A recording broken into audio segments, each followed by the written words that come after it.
Hello everyone, this is Cameron. I am going to do a video for you guys on how to test out some of these radios. Before we get started though, I want to say a couple things. One, I am not an expert on electronics, stereo equipment, wiring, anything like that, and I don't encourage you to do this at home unless you have the experience or, have taken all necessary precautions to ensure that everything you do is safe and for you, and for the unit you're testing, and anyone around you, your house, your family, all that stuff. So please be careful. I'm not an expert, and I'm only doing off of information that I've researched and then also kind of trial and error just to see, because I know a lot of people buy these stereos, and unfortunately we don't always know if they work or not, and some of them are very valuable.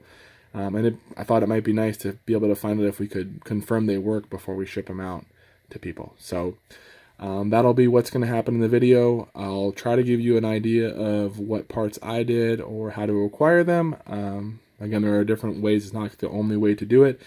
And I will say that since I'm not an expert, maybe information that I have is not 100% on point or as descriptive as it could need to be. Again, I don't have all the information. This isn't what I do for a living or anything like that. This is just kind of a regular old person trying to find out how to test these, doing a little research and kind of, like I said, trial and error. So hope you enjoy the video. Please be careful again, and if you have any questions, let me know. It'll probably just be a bunch of little clips snapped together. It's not going to be anything fancy, but again, I do want to show you guys what I found out. Hope you enjoy. Okay everyone, here's a long-awaited video on how to test the car stereos that you might buy used at thrift stores, garage sales, weigh and pig, Goodwills, whatever.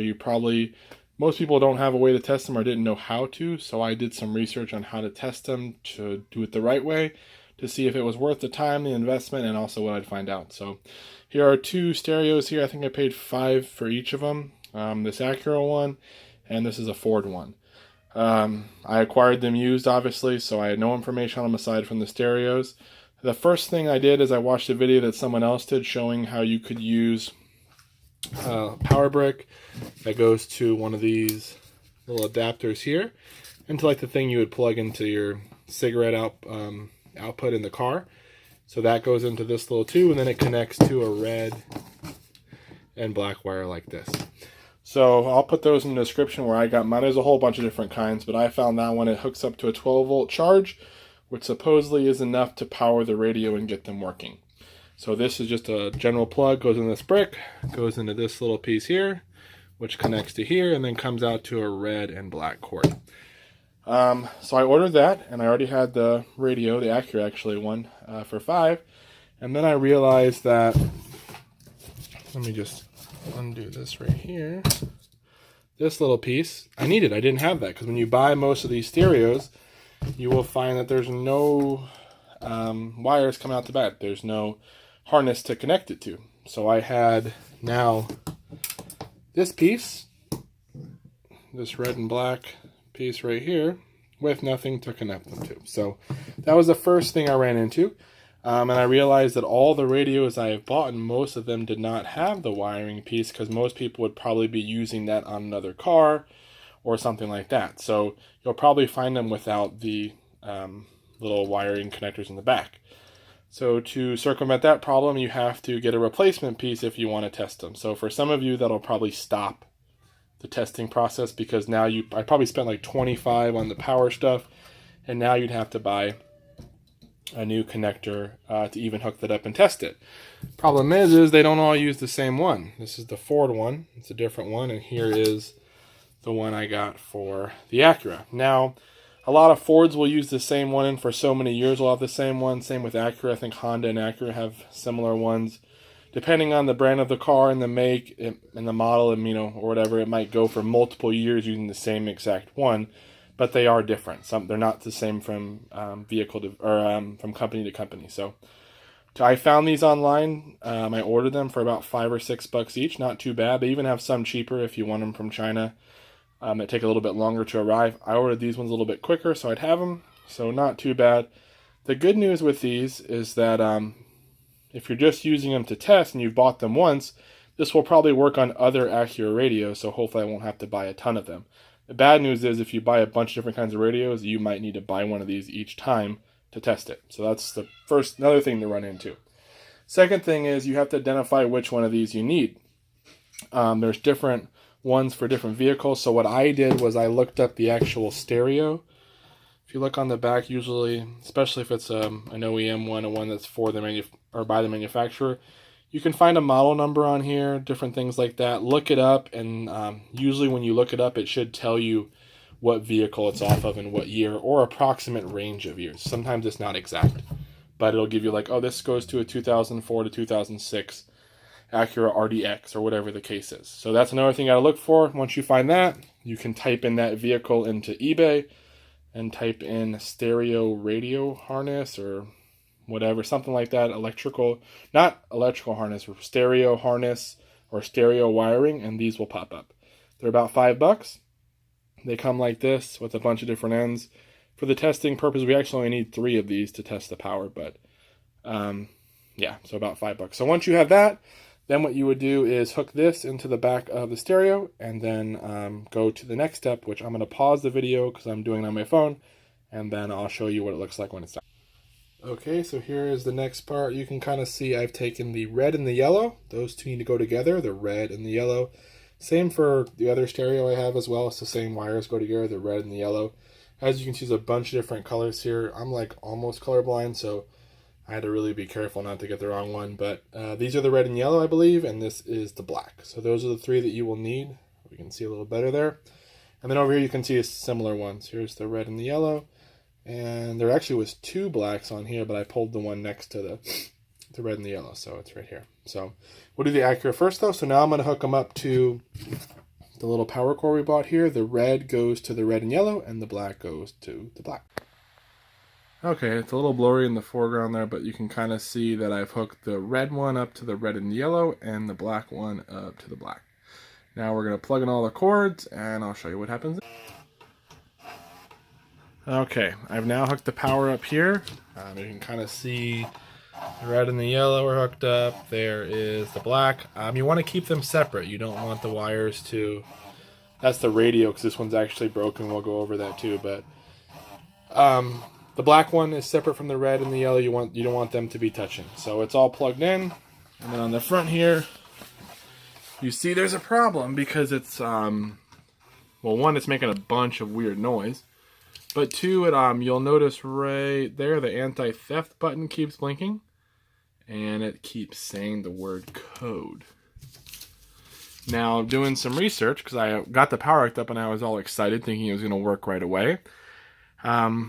This popped up, and what happens is some radios, I don't know which exactly models and everything, but they have an anti-theft feature. So if the battery is disconnected from the stereo, they will... kind of go into a lockdown mode where you have to have a certain code to get them out of it so you can use them. I guess to prevent people from stealing it or limiting their ability to use it. Problem is the code to unlock it is usually in the owner's manual with the vehicle when you bought it.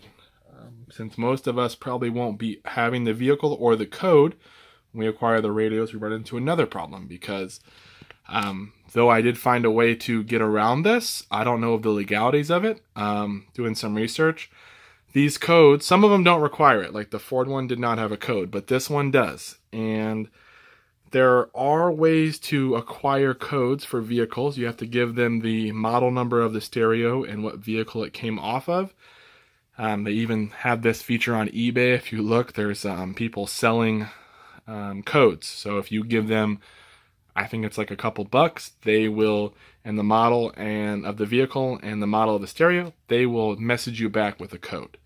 The code then you can use to enter into the radio by pushing the numbers here, and then it will, if it's the right code, it will clear it, and then the radio goes into a mode where you can use it. So I happen to have a code here for this one.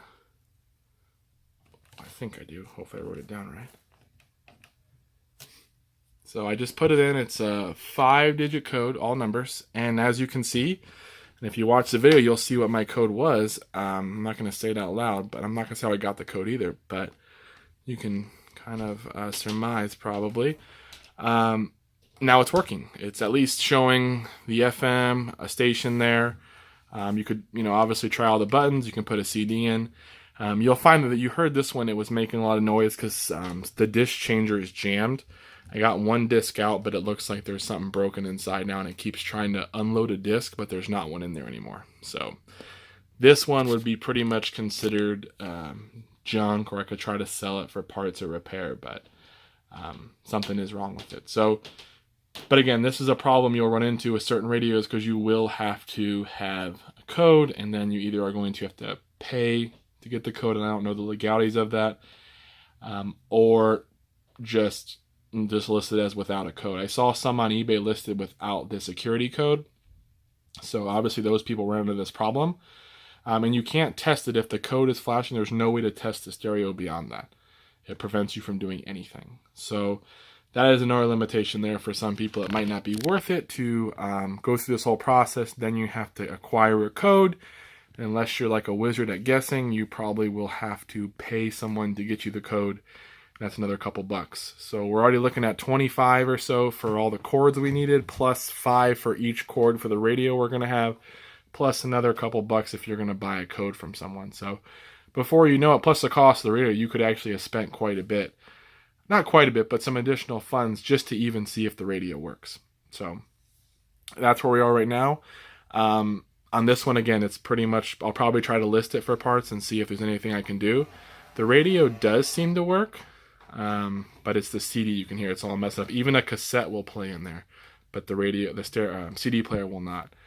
I don't have a way to hook it up to speakers, so I'm sure there's a way to take those wires, figure out which one does the audio, and you could set them up, but I'm not going to be doing that at this point. I'm just trying to see if it powers up and if all the functions seem to work. So this is what happened with the Acura, so we'll list it as for parts and see if anyone jumps on it, and then now we'll hook up the Ford. Hi everyone, this is the Ford radio. It is all hooked up with the power, the red and the yellow to the red cord, and then the black to the black. Hooked up, you can already hear it's making a lot of noise. And then when you hit the power button, it does come on, volume works, and then it shuts off. Now, at least gets power. The issue I run into now is someone told me that maybe the power source I have is not strong enough to run each radio depending on what kind it is, and that could be why this thing shuts off. So, because it actually just shuts off randomly as you're being used. I even have a CD here, we'll put it in just to show the CD. It'll start up, but if you notice, it never starts playing. It doesn't actually start dropping the time or showing the time elapsed. So this one also has some kind of an issue. So not ideal. I don't know what I'm going to do. Probably try to sell it for parts too. But that is the information I have on the radios. I know it's a short video. It's kind of thrown together. But yeah, I wanted to do some research on what we could do to, when we buy these, if it's worth it to invest in the time and effort to test them. Because a lot of times we sell them as is or appears functional, whatever you want to put. And I know I've had a return on one of them. I just refunded the person. And I know other people have had them too, because you never know if they're working or not. And unfortunately, especially ones with CDs, you got to be careful. And if it's a multi-disc one, discs can get jammed in there, and that's going to be a real problem unless you can get them out. So overall, though, we'll kind of do a recap of what happened here. We bought the power cord first. This is the one I bought. It's just some, one from China or whatever. Comes with it goes out to this port right here, which hooks into this, and then goes to a red and black connector here. And then that was the first, investment we made. The second investment ended up being, once we had the radios, we had to buy the little radio harnesses here, and you had to look up which model you had and then find out which harness you need. Different vehicles use different ones. Some will use the same one for the same model or make of the vehicle, so some of them do overlap. But at least initially, you'd have to buy a couple different ones as you acquire radios. Once we had that, we connected the red and the yellow together, and then connected them to the red, and then we connected the black to the black. At that point, you'd want to plug it in. I don't recommend having power to these when you haven't hooked them up already. You don't want them to kind of spark or whatever as you move wires together. So that would be the next step. Sorry, I had to deal with something there. So I'm coming back to the video. So yeah, we had the red and the black hooked up. You don't want to hook up power to it until you have, again, Got those connected and then keep them separate. That's why I had the Legos here, these little Duplos. I use them to help separate and keep everything above the other wires. So that's another thing to worry about. Then once you plug the power in, you'll have to see if that particular model has an anti-theft code. If it does, you will need to acquire the code or just go without and list that it has a theft code on there and you don't have the code. If you do get the code, it's usually a 5-digit code. Again, I've told you kind of where you might find them. You put the code in and then it should unlock the radio and then you'll have access to the different functions. If it has a cassette, you'd want to put a cassette in there and see if it plays and it counts the minutes or the time on the cassette. Same with the CD, you want to plug that in and see if it connects the time on the cassette as well, or the CD as well. If all that works and you can adjust the time of the clock on the radio and change the volume and everything, chances are your unit's probably pretty good. Listen to weird noises within the radio. If it's making a lot of noise, like the CD is trying to get something caught, even when you're not trying to put a CD in, again, chances are something's probably wrong.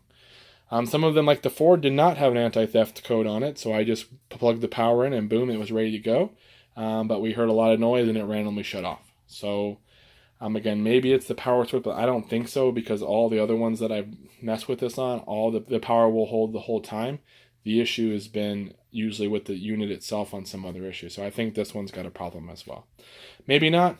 That's what I found out. I hope you guys enjoyed the video. I know it was a lot thrown at you, but I wanted to give you guys some information just on my research. So if anyone was curious, this is how it ended up. All right.